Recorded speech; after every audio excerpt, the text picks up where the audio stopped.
Muchas gracias de antemano a todos los que ya están presentes. Tuvimos la intención de comenzar este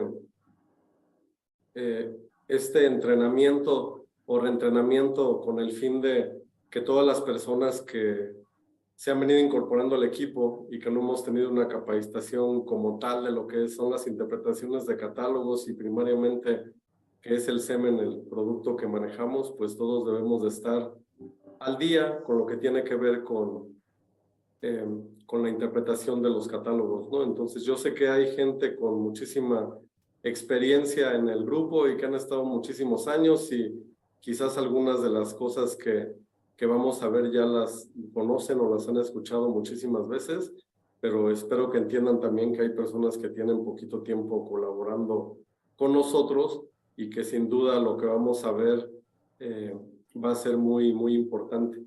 Y también la verdad es que yo en el tiempo que le dediqué a la realización de estas diapositivas, pues uno se da cuenta que tiene uno que reactualizarse, ¿no? Y estar completamente entrenado para lograr entender las pruebas de los toros de la mejor forma posible y todos los numeritos que aparecen ahí en el catálogo, ¿no? Entonces nada más quise mencionarles esto. Ahorita en unos minutitos ya comenzamos.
Aprovechando que veo tu pantalla, Mauricio, sí se ve bien la presentación, ¿verdad? Si me haces con el dedo, sí se ve, sí. Okay.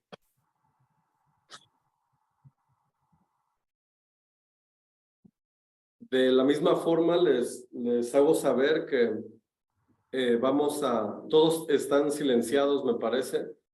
No es nada malo, sino que únicamente lo hacemos porque en ocasiones ha ocurrido que algunas personas entran al salón y se oye muchísimo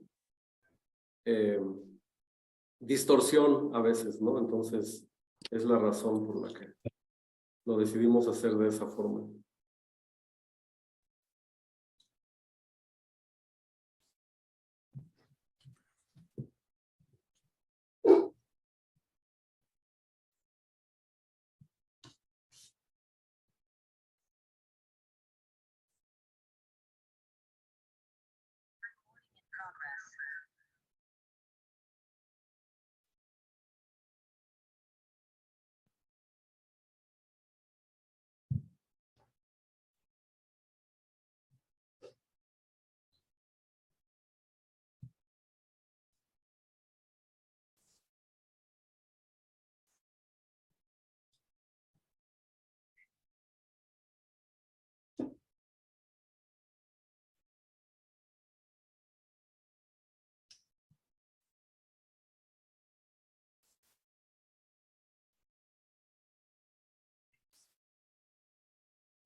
Bueno, muy bien, pues muy buenos días a todos.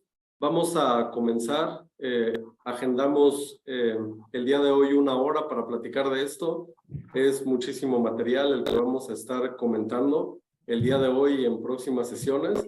Así es que con respeto a todos los que llegamos temprano, pues vamos a, o no temprano, sino a tiempo a la reunión, vamos a comenzar a platicar de esto que tiene que ver con la interpretación de catálogos de toros de leche y esta actualización que vamos a tener para este año. Yo les pido de favor que si alguien en algún momento tiene una pregunta, la escriban o pidan el micrófono. Por ahí está conectada ayudándonos con esto Karen Katy, aquí mi asistente en la Ciudad de México. Entonces ella me lo va a hacer saber por el micrófono si alguien tiene alguna pregunta, ¿no? Porque yo aquí con la pantalla compartida pues no puedo ver absolutamente a nadie, y también si alguien escribe pues no lo puedo ver, pero ella ya me lo hará saber si hay alguna pregunta. Entonces, por favor, no dejen las preguntas al final. En cualquier momento podemos, por favor, contestarla o tratar de contestarla para que no se nos pase absolutamente nada. Entonces, bueno, si todos tienen un catálogo de leche a la mano, sería genial que lo tuvieran, su catálogo 2023, porque de esa forma van a poder darle algún seguimiento a lo que vamos a ir platicando. Entonces, vamos a comenzar. Y lo primero es la pregunta que nos hacemos siempre, ¿no? ¿Cómo interpretar un catálogo de semen? Lo que estamos viendo ahora mismo, pues es básicamente la información que tenemos contenida en todas las pruebas de los toros. Hay algunos otros catálogos que presentan la información de forma diferente. Nosotros mismos hay algunas informaciones que están en nuestro catálogo que están un poquito diferentes a como están en la página de internet, pero al final de cuentas es básicamente la misma información, pero se denota de una forma únicamente un poquito diferente, ¿no? Pero en el caso específico de nuestro catálogo de leche, lo primero que yo les quiero comentar a todos ustedes es lo que tiene que ver, perdón, estoy tratando aquí de obtener un marcador para resaltar. Okay. Entonces, lo primero que quiero comentarles, o lo primero que todos debemos de ver en los catálogos cuando los vemos, es la fecha de la prueba, ¿de acuerdo? Quizás para algunos podrían pensar, bueno, pero ¿esto qué relevancia tiene? ¿Y esto qué importa o para qué sirve? Bueno, es muy importante siempre observar los catálogos y las fechas que tienen, ¿no? Porque, por ejemplo, cuando hay cambios de las bases genéticas, pues puede haber un cambio importante en los componentes, en los números de la prueba, y es importante el conocerlo. Aquí si se fijan en los recuadros o en este rectángulo que estamos marcando de color rojo, están las siglas también CDCB y después Genex. ¿Sí? Si se fijan, hay algunos recuadros que están así, CDCB y Genex. En la parte de abajo hay otro que dice Zoetis y la fecha, y en la parte de abajo HA, que lo que quiere decir es Holstein Association de Estados Unidos. ¿Qué quiere decir esto? Bueno, lo que quiere decir esto es de dónde provienen las pruebas, ¿de acuerdo? Esas siglas que dicen CDCB se refieren al Consejo de Criadores de Ganado de Estados Unidos, y que antes en la mayoría de los catálogos decía USDA, que es lo que se refiere al Departamento de Agricultura de Estados Unidos. El USDA hoy día tiene, digamos, un departamento que es el CDCB, que es el que se encarga de agrupar estas pruebas de los toros. Si se fijaron, también estaban las siglas de HA, que es lo que se refiere a la Asociación Holstein de Estados Unidos, y también Genex, ¿no? Por las evaluaciones internas que manejamos. Entonces, por ejemplo, datos como mérito neto, como la evaluación de leche, grasa, proteína, todo esto está calculado por el CDCB, pero, por ejemplo, el ICC, que es un índice interno que tenemos en Genex, pues obviamente es calculado, esas pruebas son calculadas por Genex, entonces por eso es que nosotros lo tenemos. Hola, mi amor, ¿cómo estás? Entonces, ¿hace mucho que no te veía? Ah, ya lo vi, en la avioneta. Ajá, muy bien. bueno, en el apartado siguiente está también lo que tiene que ver con facilidad de parto, con las edades al primer parto, con fertilidad, etcétera. No sé quién se conectó, si nos ayudan poniendo en silencio, por favor, porque si no nos distraen a todos. Esas pruebas entonces están calculadas también por CDCB y por Genex. Por ejemplo, algunas evaluaciones que tienen que ver con fertilidad, que todos conocemos de parte de Genex, que no me voy a detener mucho ahorita, pues están hechos por ellos. Y todo lo que tiene que ver con las evaluaciones de tipo, etcétera, todo eso de las ubres, de las patas, el famoso TPI, todo eso está calculado por la Holstein Association, por la Asociación Holstein de Estados Unidos, y es por eso que tiene este apartado. Y hoy día hay un índice que es el Dairy Wellness, que es un índice que quien se encarga.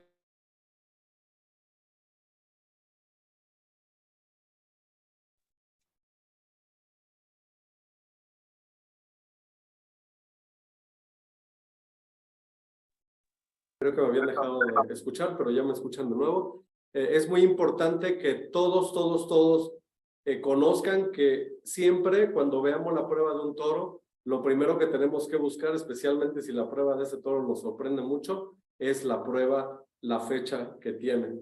Y obviamente los organismos que se encargan de llevar a cabo estas pruebas. Bueno, vamos a empezar con la primera parte ahora, que tiene que ver con todo lo que está dentro del nombre de un toro.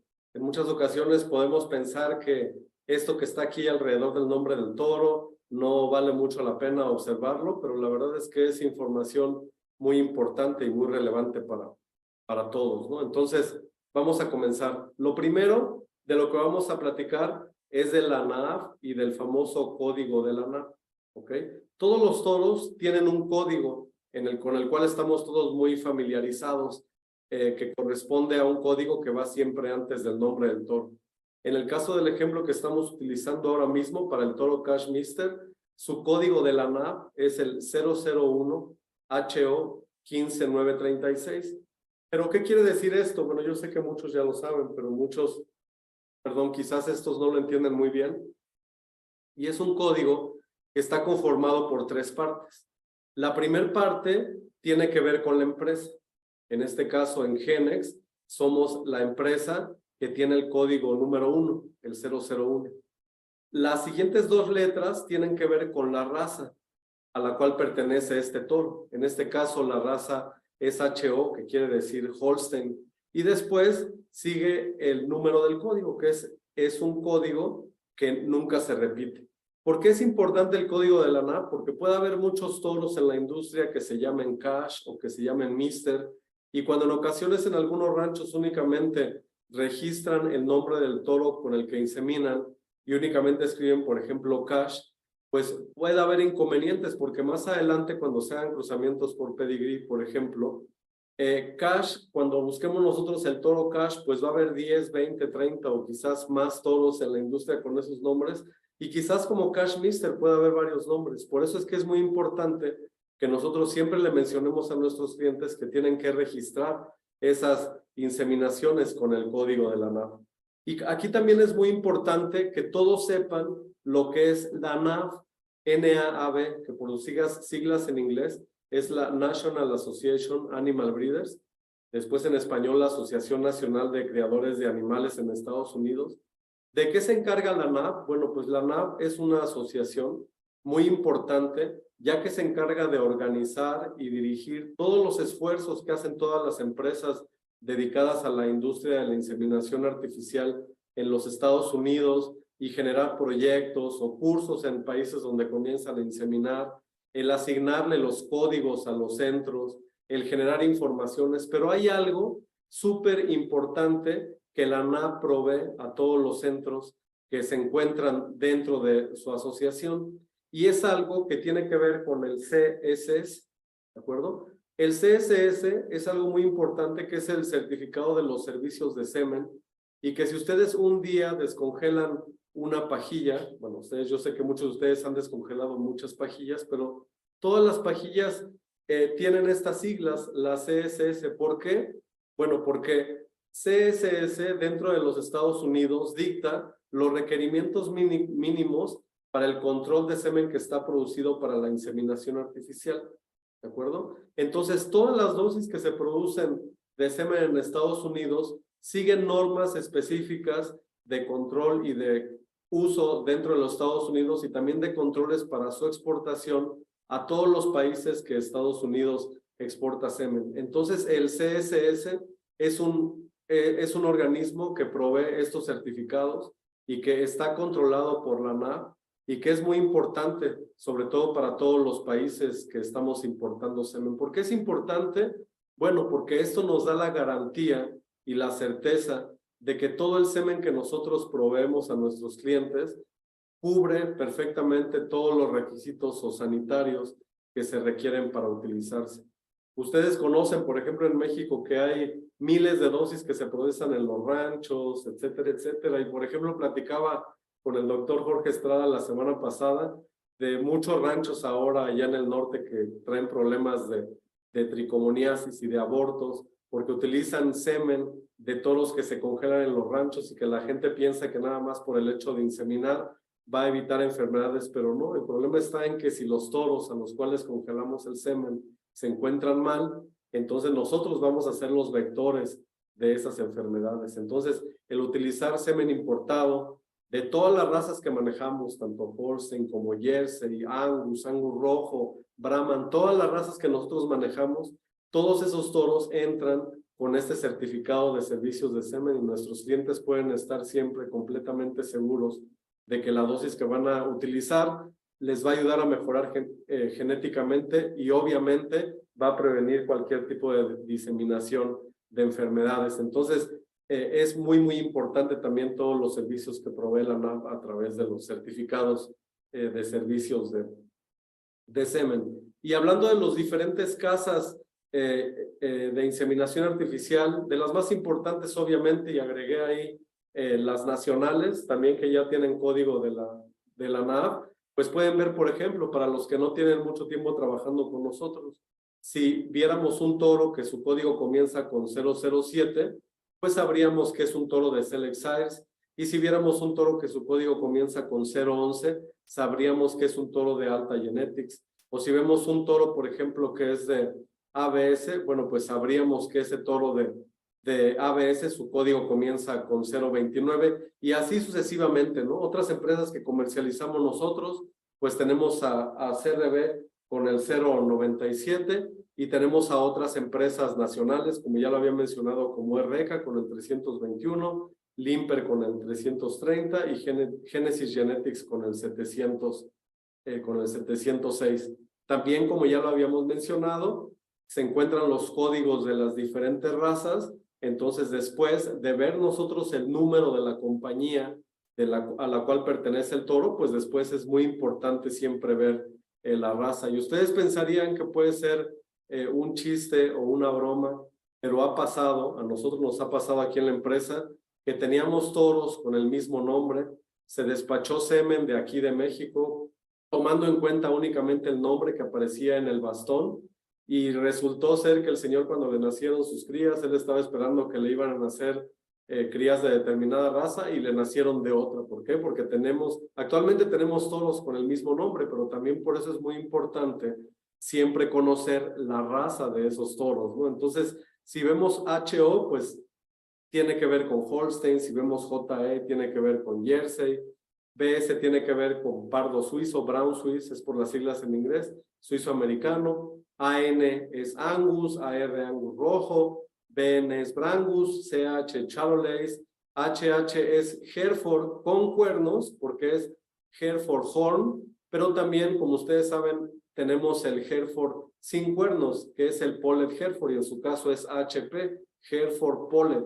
Entonces, ahí tenemos dos tipos de Hereford, tenemos los toros Akaushis, tenemos los toros Wagyu también. Entonces, así están todas las razas, ¿no? No las escribimos aquí todas, pero recuerden siempre que es muy importante también, cuando ustedes saben que tenemos nosotros en la empresa toros con el mismo nombre, pues que se den ahí la oportunidad de revisar siempre la raza y que no vayamos a tener algún problema con alguno de nuestros clientes. Y después Humberto, buenos también días. Ajá. una preguntita, no alcancé a escuchar bien, en la parte del Hereford, el P, ¿qué significa? ¿Comentaste? Sí, el P quiere decir Polled y Polled Ok. se refiere a sin cuernos. Entonces, es por Sin eso que cuernos. tenemos HH. Aquí la primera H obviamente es del Hereford y la segunda H es del Horn, es decir, que tiene que ver con cuernos, ¿sí?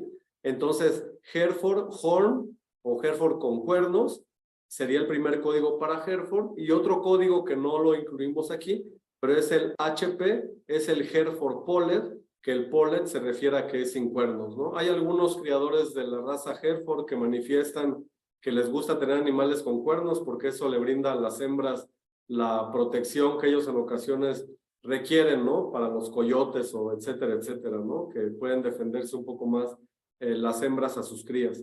Entonces, esa es la situación entre el HH y el HP. Bien, gracias. Sí. Bueno, después también tenemos el código del tipo de semen, y en este caso únicamente vamos a hacer la ejemplificación con el código que nos pertenece, sí, el código de Genex. Entonces, cuando hablamos de semen convencional, el código que van a tener todos nuestros toros es 001, ¿de acuerdo? Si vemos un toro entonces que es 001H, ahí HO, ahí entendemos que es un código de un toro convencional de la raza Holstein. Si vemos después un código 501, se refiere a semen sexado para hembra, por eso es el 1, y cuando vemos 502, se refiere a que es un toro sexado, pero para macho. Es decir, que si vemos un 501 HO, pues vamos a saber que es semen sexado para hembra. Y si vemos un 502 AN, pues se refiere a que es un toro de código Angus, que es semen sexado para macho. Y aquí quizás voy a hacer el comentario de que en muchas ocasiones hay gente que nos dice, hey, entonces, ¿qué pasa con el semen que queda después de que producen el semen sexado para las hembras en el Holstein, ¿no? El semen de macho seguramente después lo utilizan o lo revuelven, etcétera, etcétera. Y no, aquí hay que ser muy claros con la respuesta.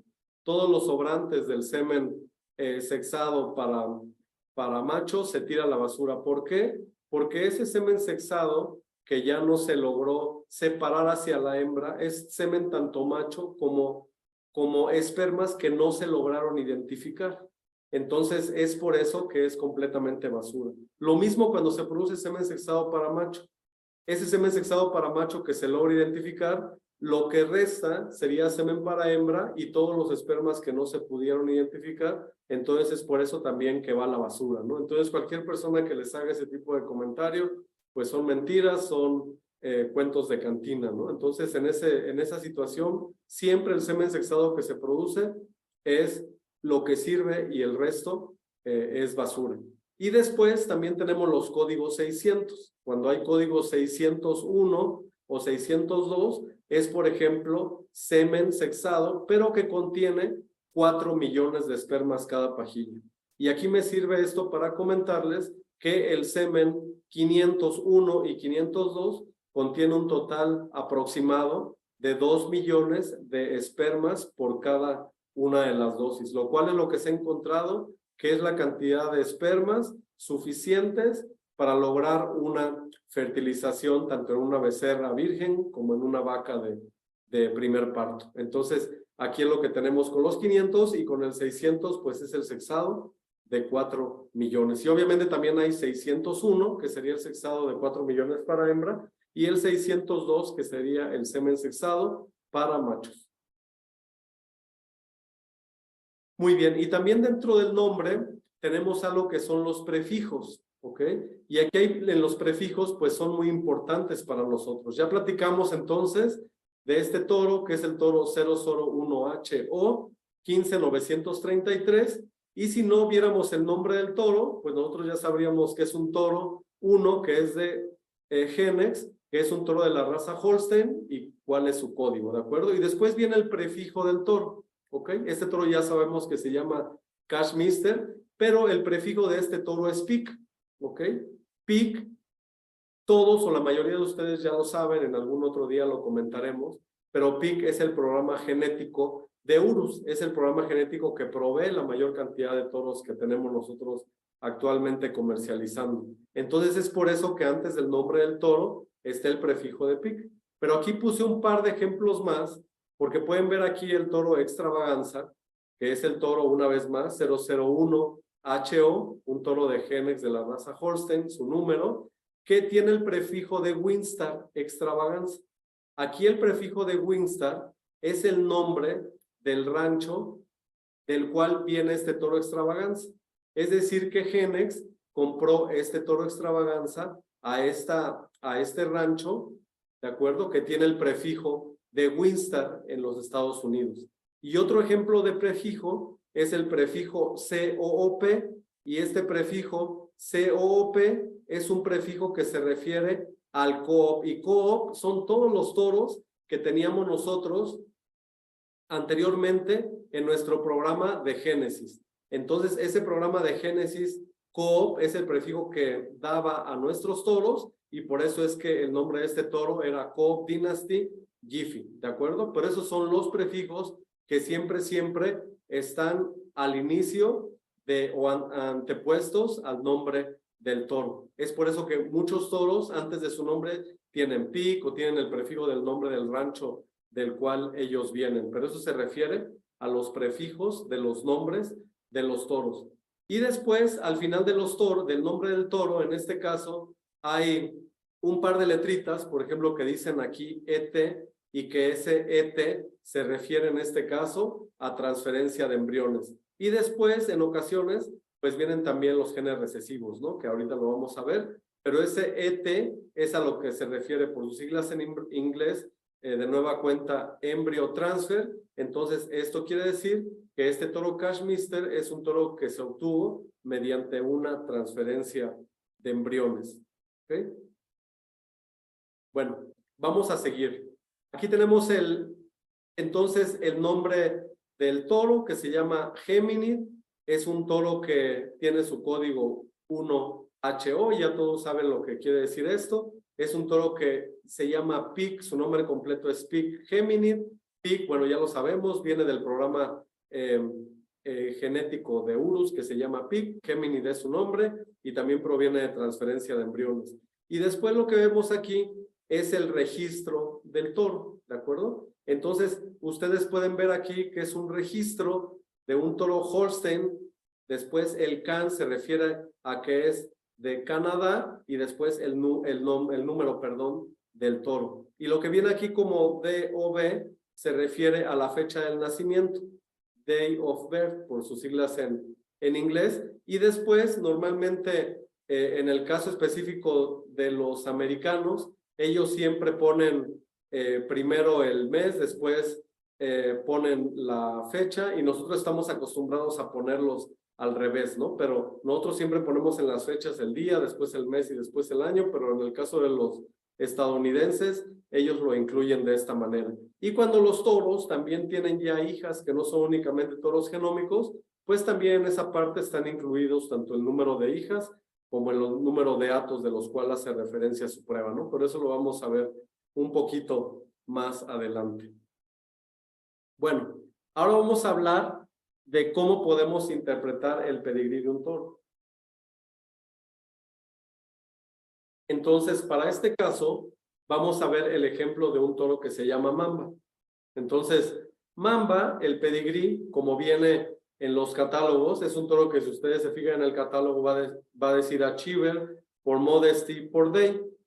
Entonces, muchas personas nos preguntan, bueno, ¿qué quiere decir esto? ¿Es su papá, su abuelo? ¿De qué lado es abuelo materno? ¿Es abuelo materno? Y después el bisabuelo, ¿qué es? ¿Es el otro abuelo paterno, etcétera? Ahorita lo vamos a aclarar perfectamente bien, pero esto, el pedigrí que viene en los catálogos de los toros, siempre se va a ir por el lado materno. Es decir, vamos a conocer quién es el padre, obviamente, pero después el abuelo que vamos a tener es el abuelo materno, y después vamos a tener el bisabuelo materno, tal cual lo pueden ver ustedes aquí en esta imagen. Entonces, aquí tenemos la descendencia, que sería el toro Mamba, y después pueden ver ustedes que Achiever es el padre, es el papá, ¿sí? Después, del lado de la madre, pueden ver que la mamá o el abuelo materno del toro mamba es Modesty, y después el bisabuelo por el lado materno es el Day, ¿de acuerdo? Entonces siempre los pedigrís se van a seguir o se van a escribir en los nombres de los toros siguiendo la línea materna. ¿Por qué es esto? Bueno, pues porque del lado paterno siempre vamos a tener la información más sencilla o más fácil de ubicar, pero del lado materno siempre es un poco más complicado, pero aquí también le damos todo el peso que tiene y la importancia que tiene la madre, y por eso conocemos el padre y después toda la información, pero por el lado materno también. Y de esta forma es de la forma en la que nosotros vamos a leer siempre los pedigrís de los toros. Entonces recuérdenlo siempre, vamos a tener el padre, pero después vamos a tener la información en los catálogos tanto del abuelo materno como del bisabuelo materno también. Así es como vamos a leer o interpretar siempre los pedigrís de los toros. ¿Qué más podemos ver en el nombre de los toros? Y tomando aquí otro ejemplo del toro 1HO 13879, entonces es la información que tiene que ver con la mamá, ¿de acuerdo? Y bueno, en ocasiones, o la mayoría de las veces, las madres también tienen una evaluación fenotípica, una evaluación física, una evaluación de la belleza de estos animales que hace la Asociación Holstein de Estados Unidos y que es una clasificación de fenotipo. Entonces, en este caso, la mamá del Corbel, ¿sí? Que pueden ver aquí está todo su nombre, tiene una calificación PG, que quiere decir very good, muy bueno, 86, y que es una vaca DOM, que este DOM quiere decir que es una donadora de embriones. Entonces, pueden ver aquí las clasificaciones de fenotipo. En este caso, esta vaca, esta madre es una calificación muy buena. Pueden ver aquí las clasificaciones, que de 89 a 85 es muy bueno. Si fuera de más de 90 sería una vaca excelente. Y bueno, pueden ver ahí cuando es nada más bueno más, o bueno, o aceptable, o pobre, etcétera, etcétera. Pero bueno, nosotros, la realidad es que la mayoría de los toros que utilizamos pues no provienen de vacas o de familias que tienen una belleza excepcional, que compiten en ferias, porque no es la genética que estamos promoviendo. Porque ustedes podrían decir, hey, pero esta vaca únicamente tiene 86, deberíamos de comercializar toros que provinieran de vacas de 93, 94, es decir, que fueran excelentes, pero como lo menciono de nueva cuenta, ese tipo de animales son los animales que compiten en los shows, que van a las ferias, que son vacas enormes, que es una genética completamente diferente a la genética comercial que nosotros estamos promoviendo, ¿no? Pero es por eso que en muchas ocasiones, o va a ser muy difícil que nosotros tengamos hijas de toros que son vacas excelentes, porque entonces tendríamos toros que en su evaluación de tipo tendrían +2 o +3 o etcétera, ¿no? Pero no es algo que estemos buscando mayormente en la filosofía de genes, ¿ok?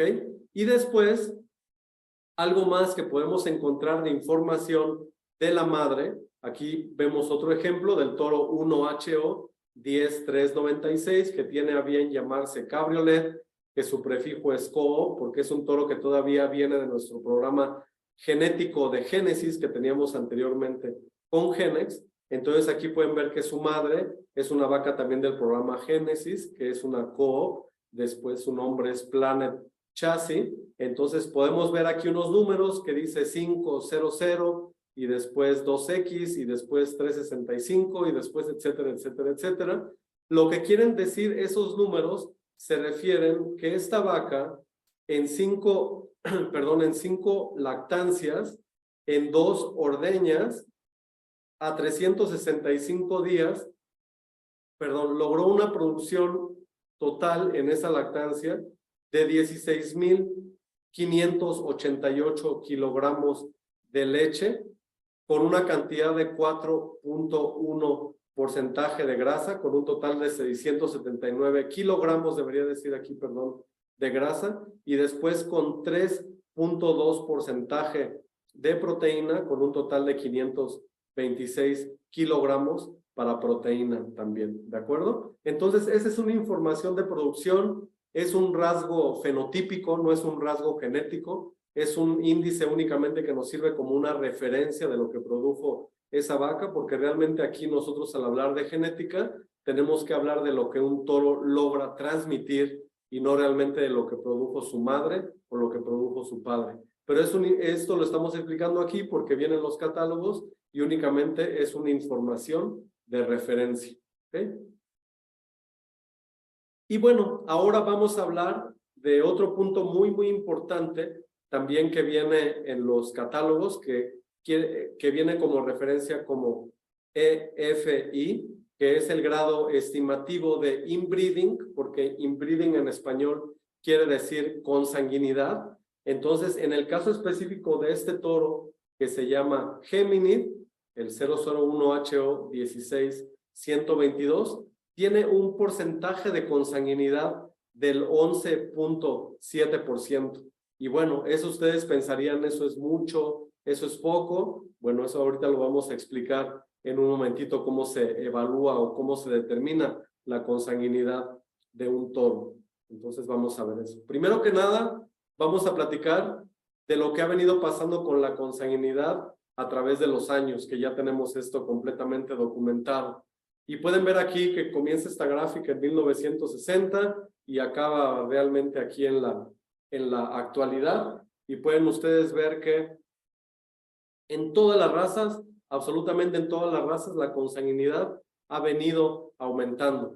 Vamos a ver la raza Holstein, que es lo que tenemos aquí en en una línea roja en la gráfica. Entonces pueden ver que en los años 80 estábamos en 2% de consanguinidad, llegamos a los 90 y estábamos en 3%, llegamos al inicio del 2000 y estábamos en 4.5%, llegamos al 2010 y ya íbamos en 6%, llegamos al 2012 cuando empezó la genómica y todos dijimos gracias a la genómica la consanguinidad va a disminuir, pero desafortunadamente la competencia es brutal para obtener los mejores toros en los listados genéticos de mérito neto, de TPI. Entonces siempre se utilizan mayormente los toros más altos y eso hace siempre que la consanguinidad siga aumentando. Entonces vamos en un promedio, como pueden ver aquí cerca o un poco después del 2020, ya acercándonos a un promedio en consanguinidad del 9%. Pueden ver aquí en el caso específico de este toro, del toro Geminid,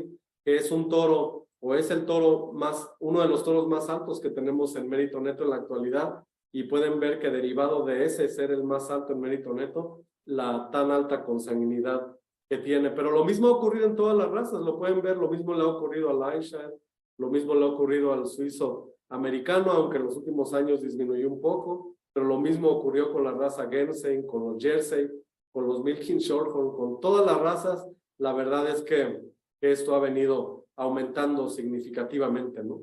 Entonces es de llamar la atención. Así es que, ¿cómo podemos nosotros en los datos de nuestros clientes disminuir esta consanguinidad? Bueno, pues ayudando a nuestros clientes con cruzamientos por pedigrí, porque de esa forma ellos se van a ayudar a disminuir la consanguinidad que van a tener. Y los programas nos ayudan, los programas genéticos como el MAP que tenemos nosotros nos ayudan muchísimo a limitar este tipo de problemas. Entonces, ¿cómo se ve la consanguinidad o cómo se podría calcular la consanguinidad? Vamos a verlo aquí.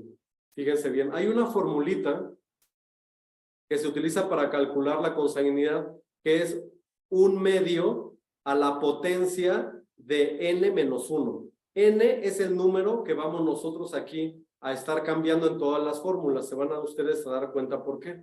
Fíjense bien. Aquí tenemos la descendencia, ¿de acuerdo? El círculo que no tiene un número, ¿ok?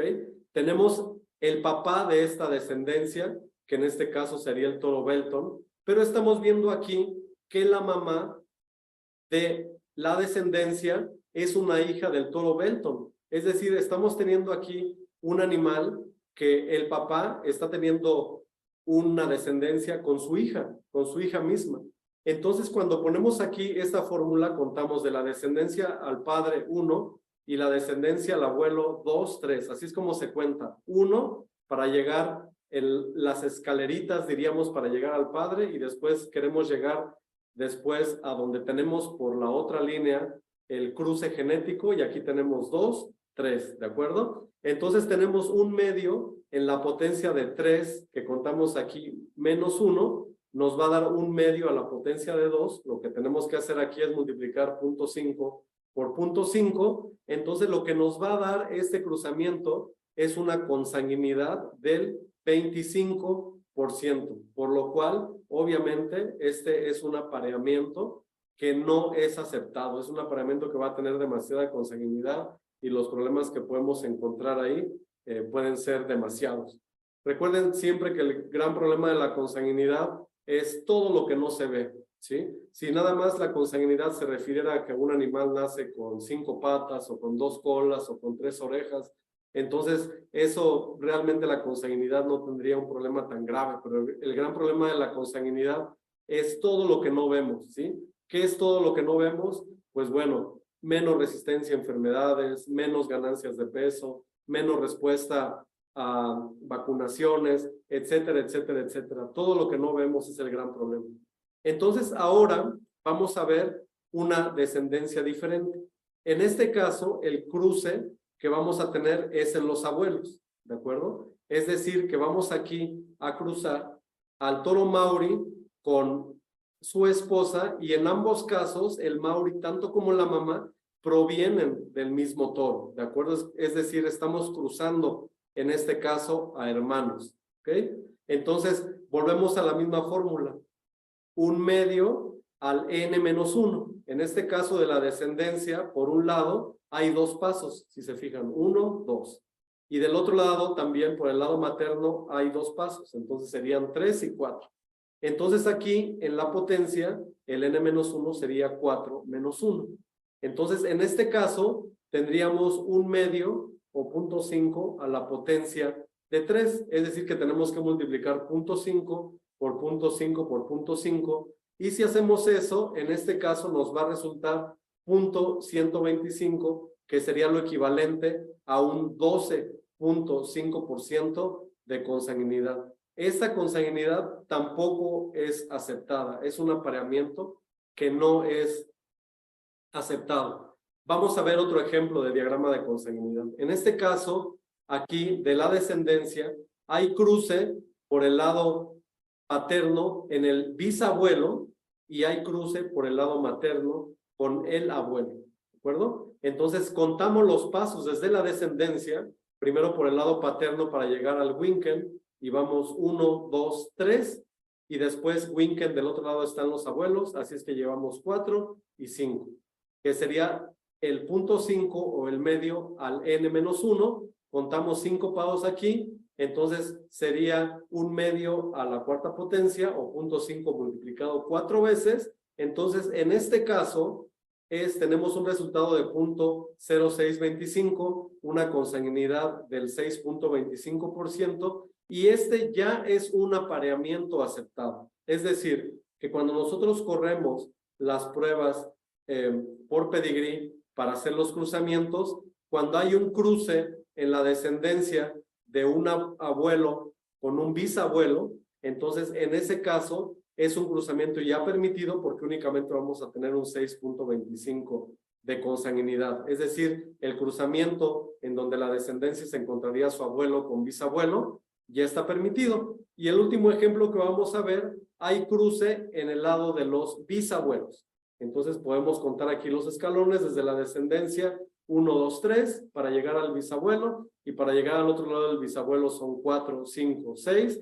Entonces tenemos un medio al n-1, en este caso es 6 menos 1, o multiplicar 0.5 por 6 veces, y en este caso el resultado sería de 0.03, 125, que sería un total de 3.1 de consanguinidad, que sería otro cruzamiento que nosotros al hacer los cruces de pedigrí, pues ya nos estarían permitiendo, ¿de acuerdo? Entonces, cuando hay cruce para la descendencia de parte de sus bisabuelos, pues es un apareamiento que sí vamos a lograr permitir. ¿Ok? Bueno, entonces vamos a seguir ahora con los códigos genéticos. ¿Ok? Entonces, en el caso específico de este toro, del toro Géminid, si se fijan después de su nombre, tiene CD, ¿de acuerdo? Este CD que viene aquí es referencia a un código genético que tiene que ver con la deficiencia del colesterol. Es un gen recesivo que se encontró como eso, que es deficiencia al colesterol. Y ahorita vamos a ver qué tan bueno o malo eso puede ser en la descendencia en los animales. Pero hay muchos otros códigos que vienen después de los nombres de los toros o que ya prácticamente casi ni los ponen, como el braquispina o como el BLAD o como el CBN o como el DOMS o como el pata de mula, que no me voy a detener el día de hoy a platicar de cada uno de esos genes recesivos, porque realmente casi ya prácticamente ya no existen. El CBM es un código de gen recesivo de animalitos que tenían problemas de deformaciones en la columna vertebral y la ausencia de la cola o del rabo en algunos animales, que fue el gen recesivo más moderno o más nuevo que se encontró. Y aquí simplemente, únicamente gracias a la detección de estos genes, pues se van limitando.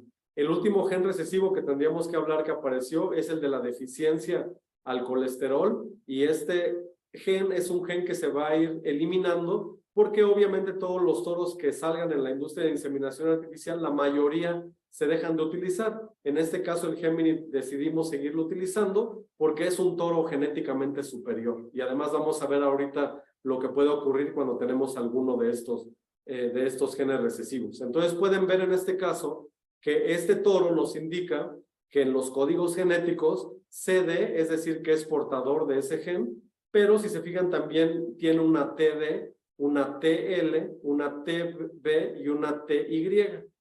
Cuando tiene la letra T, se refiere a tested, ¿sí? Por las siglas en inglés es como probado, es decir, que está libre, no presenta ese gen recesivo. Entonces, si únicamente tuvieran la sigla del gen recesivo, entonces eso querría decir que el toro tiene ese gen recesivo, pero siempre que tienen la T, quiere decir que esos toros están libres de esos genes recesivos. Entonces, en el caso específico de este toro Gemini, tiene ese gen recesivo. Y vamos a platicarlo un poquito más adelante porque tiene que ver también con los haplotipos que vamos a ver ahorita. En el caso específico, entonces, de este toro, del toro Gemini CD, pueden ver aquí en su prueba, esta es la prueba con el formato que tenemos en la página de internet, porque nosotros me parece que en nuestro catálogo no tenemos los haplotipos, pero pueden ver también que están todos los haplotipos para fertilidad, ¿no? El HH1 y después F, HH2F, HH3F. Lo que quiere decir esa F es que el toro, en este caso, está libre, es free, ¿de acuerdo? Por las siglas en inglés de F, quiere decir free, es decir, que este toro está libre prácticamente para todos los haplotipos para fertilidad, ¿ok? Y si se dan cuenta aquí, es un toro que es portador para el gen que tiene que ver con la deficiencia de la síntesis del colesterol, y por eso en este caso, si se fijan, el nombre o el gen para esa enfermedad es CD, y después el toro tiene una C más, y esa C se refiere a que en inglés se dice carrier, es decir, que el toro es portador para ese gen recesivo. Pero vamos a ver ahorita qué tan grave puede ser esto o qué tan útil nos puede resultar esta información. Entonces vamos a ver ahorita con los haplotipos. Aquí dice que hasta la fecha se han detectado 5 haplotipos, pero hay un sexto que ya se detectó, perdón, pero son 6 haplotipos para la fertilidad que ya tenemos, y estos haplotipos para la fertilidad tienen 2 características que son muy importantes. Número 1, son frecuentes en la población, y número 2, nunca se encuentran en homocigosis, es decir, que un toro no puede transmitir, o una vaca no puede transmitir los 2 haplotipos a su vez, es decir, que siempre tiene que haber una combinación. Los animales son portadores, no son portadores de este haplotipo, pero no quieren decir que sean portadores que siempre van a transmitir la enfermedad, ¿no? Son portadores que únicamente cuando se junten con otro animal que tiene el mismo gen recesivo, pues pudieran transmitir esta enfermedad a otro animal. Entonces, aquí con la imagen que tenemos del lado derecho, vamos a representar cuál es el efecto de estos haplotipos cuando se cruzan 2 animales que son portadores. Bueno, entonces imaginemos que en este caso el toro que tenemos del lado izquierdo es un toro que es portador del gen recesivo HH1 y de este lado tenemos una vaca que también es portadora del gen HH1. Entonces, ¿qué va a pasar cuando cruzamos un toro y una vaca que son portadores del mismo haplotipo? Bueno, lo que va a ocurrir es, lo primero, es que podemos tener un animal que resulte portador y cuando se forma el embrión, cuando tenemos dos animales portadores, hay la capacidad, vamos a decirlo de esta forma, o la posibilidad, sería una palabra mejor dicha, hay la posibilidad de que una de cada 8 preñeces en estos animales se pierda debido a que ese animal va a ser un animal portador de ambos haplotipos. Esta combinación de ambos va a impedir en una de 8 ocasiones el que se llegue a término esa gestación. Y número 2, lo que podemos tener es que vamos a tener un 25% de los terneros que van a ser libres también de esa enfermedad, un 25% de animales que, como ya lo mencionábamos, van a tener una interrupción de la gestación debido a ese haplotipo, y vamos a tener un 50% de terneros o de animales que van a ser portadores, digamos, únicamente, pero que van a llevar a término su gestación y que van a nacer, pero que van a ser portadores de ese gen. Exactamente lo mismo puede ocurrir con el gen que ya platicamos de la deficiencia de colesterol, es decir, que la proporción de que ocurra esto de la pérdida de un animal sigue siendo relativamente baja, porque acuérdense que aquí para que esto suceda, pues necesitamos tener 2 animales que obviamente sean portadores de este tipo de haplotipo. Entonces, ¿qué importancia tiene conocer los haplotipos? Bueno, lo primero es que un haplotipo no debe ser un factor primario de selección, ya que tenemos muchas cosas que ya vamos a ver más adelante para poder seleccionar a nuestros toros. Y recuerden que la probabilidad de que un animal portador pase el haplotipo a su descendencia es del 50%. Entonces, la posibilidad de que tengamos un animal que no va a llevar a término la gestación, pues es en una de cada 8 cubriciones, ¿de acuerdo? O de una de cada 8 formaciones en las que tenemos un embrión. Y también aquí es muy importante que ustedes sepan que es muchísimo mejor el seleccionar por leche o por grasa o por proteína o por vida productiva o por tasa de preñez de las hijas, que es también una sintomatología de la fertilidad, antes de fijarnos hoy día en los haplotipos. Ahora bien, si tenemos 2 toros y los cuales tienen exactamente la misma producción de leche, la misma producción de grasa, de tipo, de vida productiva, que son exactamente iguales, y después decimos, quiero utilizar este toro con este haplotipo o este toro, bueno, pues ahí sí nos puede servir como un factor de diferenciación, ¿no? Pero no utilizarlos como un factor primario de selección, ya que podemos perder muchas cosas. Entonces, aquí están los ejemplos. Una vez más, tenemos al Géminis, que pueden ver que en todos los haplotipos que tienen referencia en la fertilidad, está con una F, está como libre, pero tenemos un toro, por ejemplo, aquí abajo, que es el ejemplo del toreto, que pueden ver que es un toro que en el caso específico del haplotipo HH5, en lugar de la letra F, si se dan cuenta, tiene la letra C, es decir, que es un toro portador, que es un toro carrier, ¿de acuerdo? Pero entonces aquí tenemos todo el resto de la información, pero como les decía, yo pensaría que en este caso específico, que tanto el toro Géminis como el toro Toretto tienen muchísimas más cosas en su prueba relevantes, más que como para decidir si los utilizamos por su haplotipo a la fertilidad o no, pero vaya, siempre es muy importante el manifestar este tipo de componentes, ¿ok? Bueno, después con lo que vamos a proseguir, que también viene en los catálogos en la página de internet, es el famoso código de la AAA y el código del DMS. Vamos a platicar un poquito más en forma del código de la AAA, porque el DMS es prácticamente lo mismo, para que todos ustedes sepan a qué nos referimos con esto, ¿de acuerdo? Entonces, primero que nada, el código de la AAA, hace muchos años, específicamente por allá en la zona de California, como ustedes saben, es una zona que tenía mayormente los establos más grandes en producción de leche, pues una persona se le ocurrió el hacer esta clasificación tanto de las vacas como de los toros y en base a eso hacer acoplamientos o cruces de estos toros en base al análisis de la AAA. Entonces, instauraron 6 números, 1, 2, 3, 4, 5, 6. Aquí pueden ver a las vacas y a los números, y a cada uno de estos números le asignaron una característica de fenotípico en las vacas. Por ejemplo, al número 1 le asignaron para las vacas que se ven con muchísima producción, que tienen una velocidad de ordeña muy buena. En el número 2 le asignaron a las vacas que son altas, que son muy grandotas, es decir, una vaca que fuera muy alta, pues le asignaban el número 2.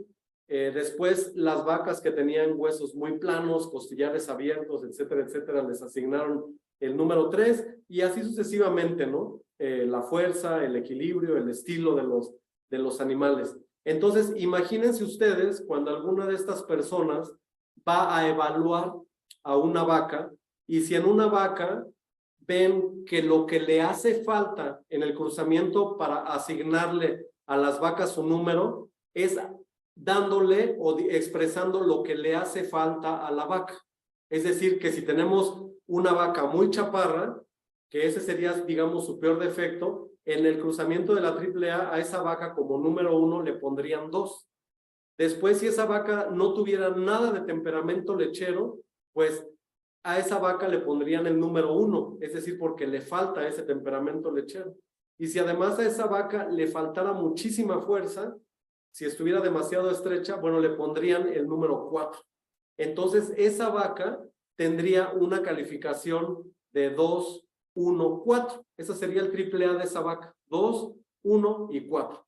Entonces, ¿qué necesitaría esa vaca para mejorar? Pues en la calificación de los toros es exactamente lo contrario. La calificación de los toros se les da en base a lo que un toro tiene, ¿de acuerdo? Es como describir al toro cómo se ve. Entonces, si vemos un toro que es muy alto, ¿sí? Si vemos un toro que tiene muchísimo temperamento lechero y muchísima fuerza, sería un toro que tenía una calificación de la AAA 2, 1, 4. Es decir, que para nuestra vaca, que le falta estatura, que le falta temperamento lechero y que le falta fuerza, necesitaríamos utilizar exactamente ese toro que acabo de describir, el toro 2, 1, 4. Entonces, de esa forma, ellos hacían sus cruzamientos, o lo siguen haciendo todavía en muchos ranchos. Entonces, ¿cómo utilizan esta AAA en los hatos? Como ya lo referimos, a la vaca se le asignan 3 números de izquierda a derecha, en orden de lo que la vaca necesita, y en el caso de los toros, tiene sus números, tienen ya sea 3 o 6 números, y se califican de la izquierda hacia la derecha en orden de lo que el toro posee, en orden de lo que el toro tiene. Y al hacer el cruzamiento, pues ya le asignan a la vaca lo que hace falta de acuerdo a lo que tiene el toro. Entonces, esto es relativamente sencillo. Como podemos ver, si tenemos aquí el ejemplo de una vaca 516, que sería una vaca que le falta equilibrio, que le falta temperamento lechero y que le falta estilo, pues obviamente para esa vaca lo que buscaríamos sería un toro 516, es decir, un toro que tiene muchísimo equilibrio, un toro que tiene mucho temperamento lechero, mucha producción, buena velocidad de ordeño, y un toro que tiene mucho estilo, ¿no? Carácter atento, que tiene una formación de las patas muy buena, etcétera, etcétera, etcétera. Y así es como ellos van recomendando sus apareamientos.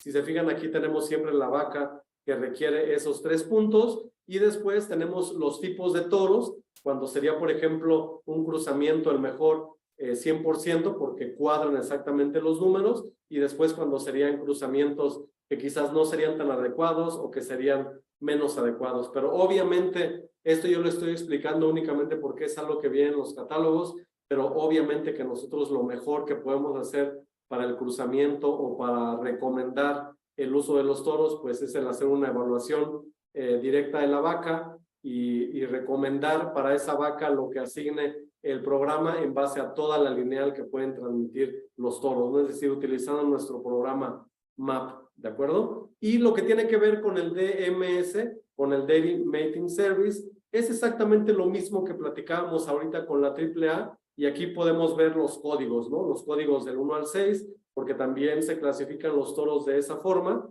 Y entonces únicamente aquí me voy a referir al ejemplo. Si tenemos una vaca que se le da la puntuación del 456, en este caso no es lo contrario de la vaca, en este caso únicamente es lo que es la vaca, ¿no? Que es una vaca lechera ideal, que es una vaca con mucha fortaleza y que es una vaca que no tiene quizás tanto estilo, ¿no?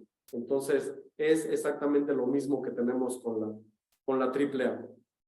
Bueno, pero vuelvo a decir, es muy importante conocer lo que quiere decir el Dairy Mating Service, es importante conocer lo que es la AAA porque están catalogados o están expresados en nuestro catálogo, pero nosotros siempre debemos de tener la referencia de recomendar cruzamientos a través de nuestros programas que son el MAP, ya sea por una evaluación lineal o el MAP a través de un cruzamiento por pedigrí, ¿de acuerdo? Entonces, bueno, ahora vamos a platicar un poquito de las caseínas en la leche. Entonces vamos a platicar de lo que es la beta caseína y la kappa caseína también, ¿ok?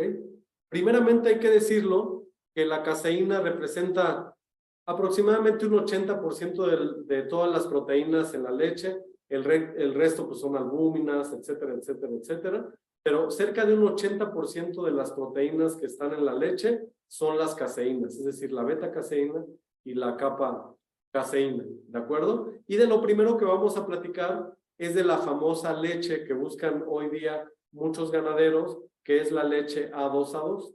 ¿Por qué se busca la leche A2A2? Bueno, pues porque es una leche que por la genética o la estructura molecular que tiene, es una leche que se ha relacionado con una mejor digestión, es una leche que se ha manifestado como para un consumo de forma más amable para los niños con Down, para los niños autistas, etcétera, etcétera. Pero lo que tiene que ver es por la genética natural que tiene la leche A2A2, es una leche que puede ser de mejor digestión. Entonces, fíjense bien, aquí en estos dos gráficos que tenemos. Lo primero es que para llegar a tener únicamente leche de animales A2A2, pues obviamente hay que partir de animales A1A2 y A1A1, ¿de acuerdo? Es muy difícil hoy día el poderle ofrecer a nuestros clientes únicamente toros A2A2. Sería muy difícil el poder manifestar esto. Y esto lo vamos a ver en la siguiente gráfica,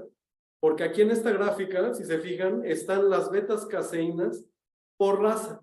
Entonces, fíjense bien, por ejemplo, en la raza Holstein, únicamente del total de la población de los animales que se encuentran genotipificados, un total del 48% de la población es A2A2.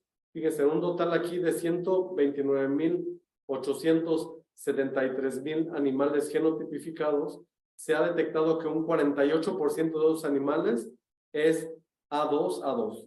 Un 42% de los animales es A1A2 y un 10% de los animales es A1 y A1. Mayormente, en todas las razas, existe mayor beta caseína A2A2, pero si nos damos cuenta aquí, todavía tenemos un porcentaje muy, muy grande de animales que son A1A2 y otros que son A1A1, por lo cual en el mercado o genéticamente hablando es muy difícil poder comercializar únicamente toros que son toros A2A2. Entonces, ¿qué podemos ir ayudando para que nuestros clientes vayan teniendo mayormente toros que son A2A2 o A2A1? Pues obviamente el tratar de convencerlos para que utilicen toros A2A2 o tratar de convencerlos siempre para que tengan toros A1A2 y vaya, en lo menor de lo posible, pues recomendar toros que sean A1A1, ¿no? Para la gente que le está interesando el comenzar a producir toros de este tipo. Si se fijan, cuando producimos o cuando mezclamos animales que son A1A1 con A1A2, pues obviamente vamos a tener ya el 50% de descendencia que van a ser A1A2 y el 50% será A1A1. Cuando tenemos A1A2 y A2A2, pues lo mismo, vamos a tener 50% de animales A2A2 y después vamos a tener otro 50% A1, A2. Y de esta forma vamos a ir ayudando a nuestros clientes a que en la mayoría de lo posible, aquí no tenemos el ejemplo de A2, A2 y A1, A2, pero cuando llegamos a ese grado, pues casi que el 75, el 100% de nuestros animales van a ser A2, A2. Entonces, claro que podemos ayudar a nuestros clientes a tener betas caseínas A2, A2, pero no debemos de confundirnos nosotros a promocionar únicamente esos toros, porque después vamos a tener un 60% de toros que no vamos a lograr comercializar. Y después tenemos la capa caseína, ¿ok? Hay 9 formas diferentes de capa caseína también en la leche, pero las que son las más populares, por decirlo de alguna forma, son la A, la B y la E. Entonces, son las más comunes. Y de estas pueden resultar 6 diferentes genotipos como capa caseína, y estos se nombran como AA, AB, AE, BB, PE y EE. Entonces, lo que se ha encontrado es que la leche de las vacas que tienen capa caseína BB son los que producen los niveles más altos de grasa y proteína, con los cuales la leche va a cuajar mucho mejor, ¿de acuerdo?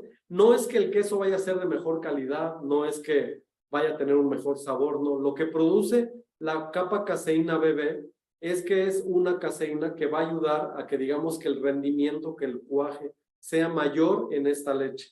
Y entonces a nuestros clientes, obviamente, que están buscando tener mejores condicionamientos en este respecto, que sea más favorable para la producción de leche, pues nosotros tenemos que irlos guiando a que cada vez vayan utilizando toros que tengan capas caseínas BBs o AB. Como pueden ver aquí en esta flechita, vamos de menor, de izquierda a derecha, de menor cuaje, por decirlo de alguna forma. Es decir, que si tenemos algún cliente y le gusta muchísimo un toro que tenemos, pero el señor se dedica a producir queso, bueno, pues nosotros haríamos una recomendación incorrecta si le ayudáramos a seleccionar un toro EE o AE o BE. Entonces, ¿cómo podríamos ayudar a este cliente a mejorar sus capas caseínas o su mejora en el rendimiento de la producción de queso? Pues ayudándolo a seleccionar toros que sean toros AB o que sean toros BB. Y ahora bien, no podemos de la misma forma ofrecerle a nuestros clientes únicamente toros BB, porque vean en la raza Holstein un total de 31,558 animales. Fíjense, únicamente un 20% son toros portadores de la capa caseína BB, un 38% prácticamente portadores de AB. Entre estos dos estamos un poco por encima del 50%, y el resto son toros de otros códigos para capa caseína. Si se dan cuenta, la raza Jersey es una raza que donde mayormente todos los animales son capa caseína BB, y bueno, el resto de las caseínas, la verdad, muy poquitos. Y también el caso del suizo americano, es una raza que la mayor cantidad de sus capas caseínas son BB o AB también, pero en el caso específico de la raza Holstein, hoy día es muy difícil o es muy complicado ofrecerle a nuestros clientes toros que tengan capas caseínas BB, porque bueno, porque no tenemos tanto todavía en la población. Entonces, ¿qué es lo que nosotros debemos de recomendarle a nuestros clientes para que vayan mejorando sus sistemas de cruzamiento? Bueno, pues hay que ayudarlos a que utilicen mayormente toros que sean A2, A2 o que sean toros A1, A2, porque esto en la medida de las generaciones les va a venir ayudando a que tengan mayormente animales A2, A2. Y también en lo que se refiere a la capa caseína, hay que ayudar a nuestros clientes a seleccionar mayormente toros, a quienes están preocupados por esto, lógicamente, toros que sean capa caseína BB o toros AB, y de esta forma vamos a aumentar gradualmente la frecuencia de vacas en el rebaño que sean BB. Ahora bien, imagínense cuando un cliente quiere utilizar toros que sean BB y A2, A2, pues ahí se recorta muchísimo la selección, porque ya platicábamos que A2, A2 en la población estamos con cerca de un 40%, y después de ese 40% únicamente un 20% tienen BB, pues esas combinaciones son complicadas, ¿no? Entonces es por eso que hay que recomendar a nuestros clientes la frecuencia de A2, A2 o A1, A2, y después en el caso de las vacas que sean BB o AB, y esto poco a poco va a ir aumentando el hecho de que vamos a tener o que vamos a producir más leche A2, A2 y más leche bebe. ¿De acuerdo? Bueno, pues son ya las 9:10 de la mañana. Iba ahora a comenzar a platicar de todo lo que tiene que ver con la base genética, pero no lo voy a platicar el día de hoy. Esto lo vamos a dejar para el próximo lunes, para comenzar ya a platicar de lo que son las pruebas de los toros en sí. Entonces, como pueden ver, básicamente platicamos de lo que tiene que ver con el nombre de los toros. Entonces, ahora más bien me gustaría contestar si hubiera algunos comentarios o si hubiera alguna pregunta o comentario. Me gustaría, a ver, voy a leer aquí algunas preguntas que llegaron. Bueno, la primera que llegó aquí. Tenemos disponible semen sexado de 4 millones.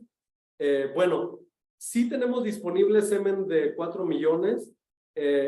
Hay en Estados Unidos. Aquí la gran limitante, la razón por la que no lo hemos traído a México, es el costo. ¿Ok? ¿Qué se ha encontrado en base al semen sexado de 4 millones?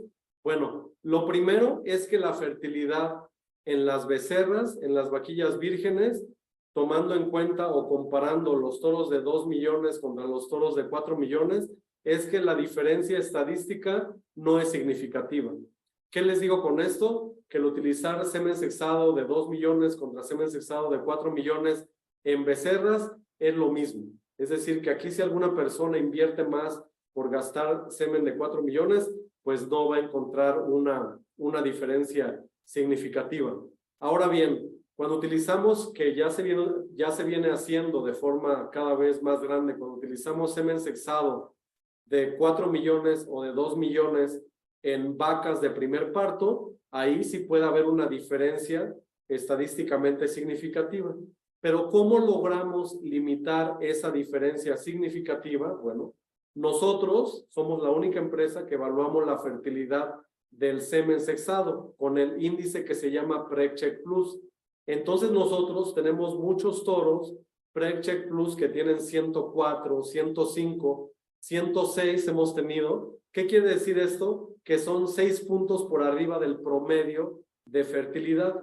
Entonces, cuando nosotros utilizamos esos toros que tienen 104, 105, 106 de fertilidad en las vacas, vamos a tener la misma fertilidad en promedio que tendrían los toros de 4 millones en las vacas. ¿De acuerdo? Si la gente que promueve el semen de 4 millones fuera capaz de habilitar un sistema de fertilidad de sus toros de 4 millones, seguramente ellos nos podrían decir cuáles son los toros más altos en preñez que ellos tienen, pero nunca lo han hecho, nunca lo han preestablecido. Entonces yo por eso es que digo que nuestros toros más altos en fertilidad de 2 millones son tan altos en la fertilidad en las vacas como los toros de 4 millones.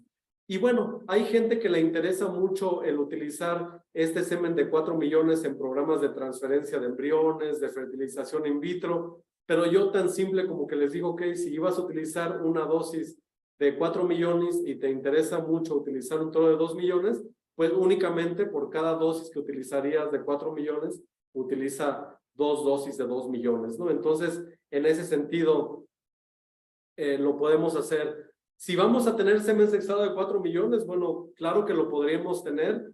Se pueden acercar en este caso con Mauricio o en caso de Torreón con Arge, con Luis Medrano, y yo les puedo decir cuáles son los toros que tenemos disponibles en 4 millones en semen sexado. Los podemos traer sobre pedido y en promedio estamos hablando de que les van a costar $4 o $5 más en promedio, más o menos es de lo que hablamos. Por ejemplo, nos va a llegar semen de 4 millones de un toro que está gustando muchísimo ahorita en ganado de carne. Nos va a llegar semen sexado del toro Architect de 4 millones en un mes aproximadamente. Van a llegar algunas dosis. Es decir, sí tenemos semen de 4 millones, pero el costo es un poquito más alto y siempre tenemos esa información a disponibilidad de ustedes. Bueno, por ahí mencionan lo de 4 millones. Entonces, como les decía, si quieren algo de eso, les podemos decir exactamente cuáles son los toros que tenemos disponibles. Después, las consecuencias del exceso de consanguinidad. Ya comenté algunas. lo peor de la consanguinidad, como ya lo decía, es lo que no se ve. Es menos resistencia a enfermedades, es menores ganancias de peso, menos respuesta a vacunaciones. En el caso del ganado de carne, mucho menos resistencia de los animales cuando son pequeños a enfermedades, menos conversiones en ganancia de peso, etcétera, etcétera, etcétera. Entonces, todo lo que se refiere menos fertilidad también es algo que la consanguinidad también nos refiere, que podemos tener menos fertilidad en los animales. Entonces, todo lo que no vemos de la consanguinidad es lo más peligroso para nuestras futuras generaciones.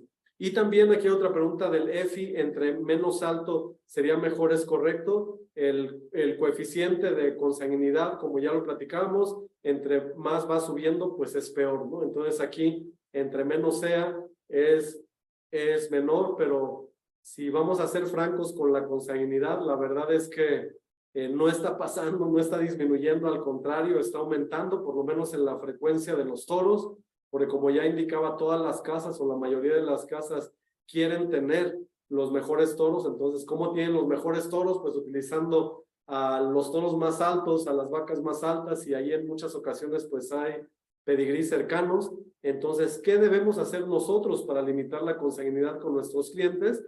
Bueno, que ellos tengan acceso, sí, a toros altos genéticamente hablando, a toros que pueden tener un coeficiente de consanguinidad alto, pero si utilizamos programas de cruzamiento, los programas de cruzamiento, yo no sé si lo indiqué, pero la consanguinidad mínima que permiten es del 6.25% de consanguinidad, que es la tercera consanguinidad que vimos.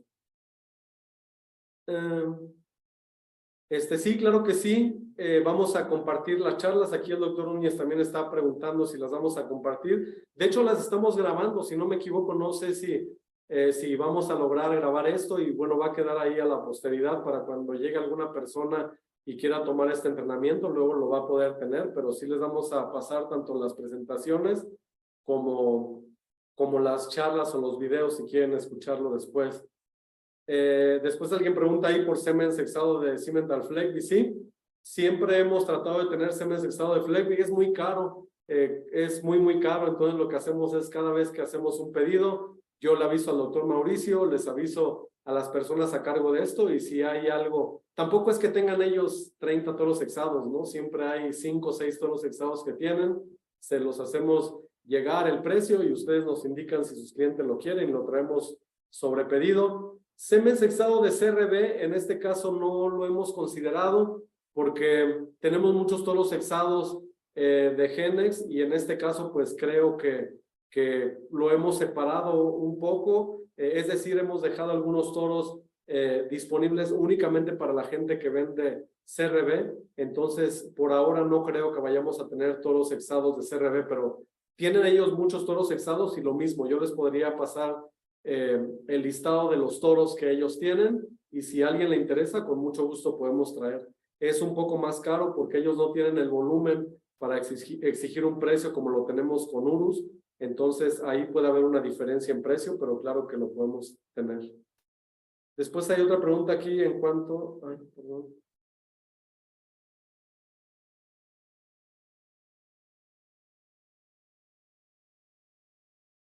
En cuanto a las beta-caseínas, esa característica se hereda inmediatamente a las hijas. Bueno, ya les puse ahí que es como las leyes de Mendel, es el famoso cuadrito, que si de un lado tenemos A2, A2, y del otro lado tenemos únicamente A1, A1, pues en la siguiente generación tenemos todas las posibilidades para que el animal sea A1 o A2. Pero obviamente si tenemos un A2, perdón, A1, pues vamos a tener las mismas capacidades, y después si ya tenemos A2, A2 y A1, A1, pues vamos a tener el 25% de posibilidades para que sea el animal, en este caso A1, A1, después A2, A2, el otro 25 y el otro 50 para que sea el animal A1, A2, A1, A2, ¿no? Pero sí tenemos, se hereda de inmediatamente, y ahí dependiendo del cruce genético, que ahí también la genética tiene que ver, pues es un volado, ¿no? Lo que puede ocurrir, pero sí se pueden ir transmitiendo. y en base de lo posible de que nosotros le digamos a nuestros clientes utiliza toros A1, A2 o A2, A2, pues esto obviamente puede ir aumentando. Después preguntan si algún ganadero quiere saber si sus vacas producen leche A2, A2, ¿existe alguna prueba? Sí, si hacen una prueba genotípica o si determinan el genotipo de sus hembras, ahí al determinar el genotipo les va a decir exactamente si su vaca es A1, A1, si es A1, A2 o si es A2, A2. Y obviamente para la gente que está seleccionando por esto, pues en el futuro lo que tendrían que hacer pues es hacer las pruebas genómicas, y si un 50% de sus vacas ya son A2, A2, pues quizás esa leche la podrían comercializar de una forma diferente, ¿no? Estoy viendo aquí si hay alguna pregunta. Me parece que ya no hay más preguntas o comentarios. No sé, con esto creo que ya respondí todas las preguntas. No sé si hubiera algo más, si alguien quisiera comentar algo más por el micrófono, y si no, pues el día de hoy lo dejaríamos hasta aquí.